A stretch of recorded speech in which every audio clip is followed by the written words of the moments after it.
The Ford Mondeo has always been more functional than fun, a tool as opposed to a trinket. Sure, it's reliable and it'll get you from A to B, but it really is anything but inspiring. Picking a Mondeo then was a bit like turning down a threesome so you could do your tax return. But then this is the new Mondeo, and it looks better, it should go better thanks to various new engines, and it has more standard equipment than the NASA spaceship. The thing is though, does that make it a desirable car? The new car has gone upmarket, meaning it's closer to the Audi A4 and BMW 3 Series.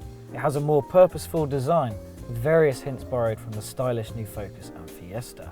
It has a sleeker roofline and aggressive front grille, and while it's not as pretty as a Jaguar XE or 3 Series, it looks a lot less like it's designed for men in suits. It's practical too. Pop the boot and there is a whopping 550 litres of space. Honestly, I've seen stadiums that are smaller.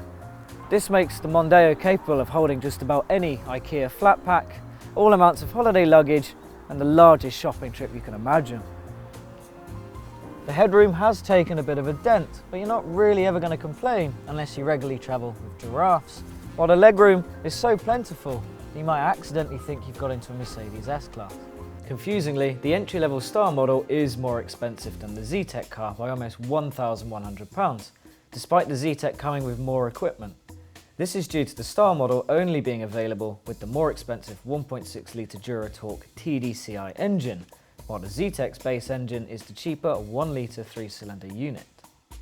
The entry-level style car comes with a good amount of kit, including 16-inch alloys, DAB digital radio, cruise control, dual zone temperature control, hill launch assist, LED tail lights, emergency assistance which calls for an ambulance if you crash, and power folding electric mirrors. Unlike some of the Audi and BMW extras, you can vastly improve the equipment for sensible money.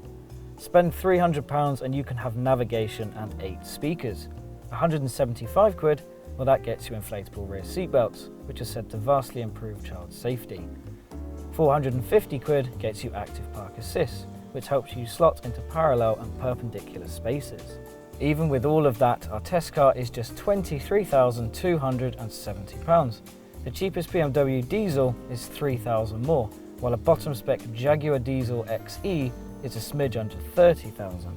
Even the VW Passat comes in at 28 grand. Really then, the biggest competitor is the brilliant Skoda Superb, which easily lives up to its name and can be had for similar money to the Mondeo.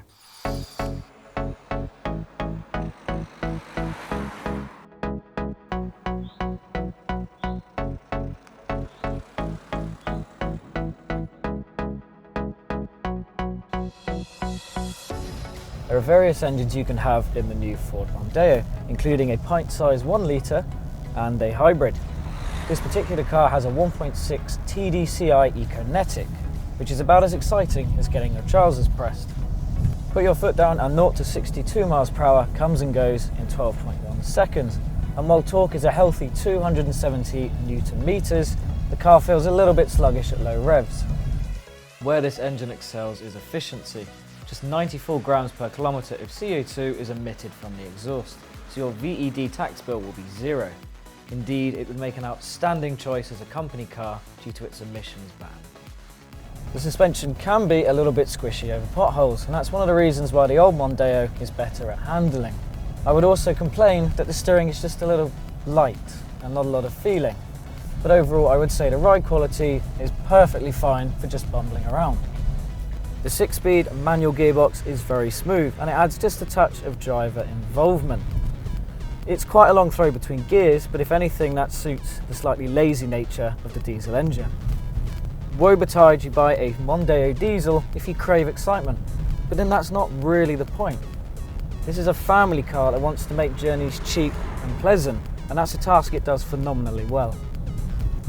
So is the Mondeo the kind of car that would make you turn down a menage a trois? Well, the simple fact is there is a lot to like about it.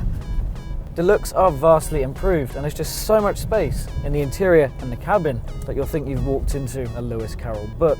As for the gadgets, this thing makes the PC world look positively Amish.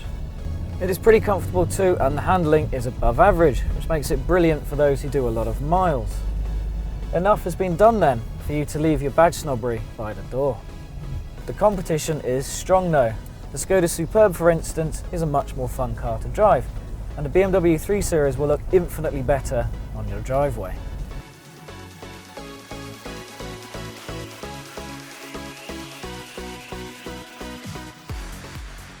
So if you did in fact turn down a threesome, you would at least sleep better knowing your finances were in order. And although it would make for a much less interesting pub story, you would certainly feel better knowing your pennies had gone further. And that might save you a bit of cash for having a little bit of fun outside the car every now and then. Yeah, they made a hybrid. I don't get it, man. The Panamera is not for vegans. It's a big luxury brute. It hates vegans. No offense to vegans. I'm just saying that this is the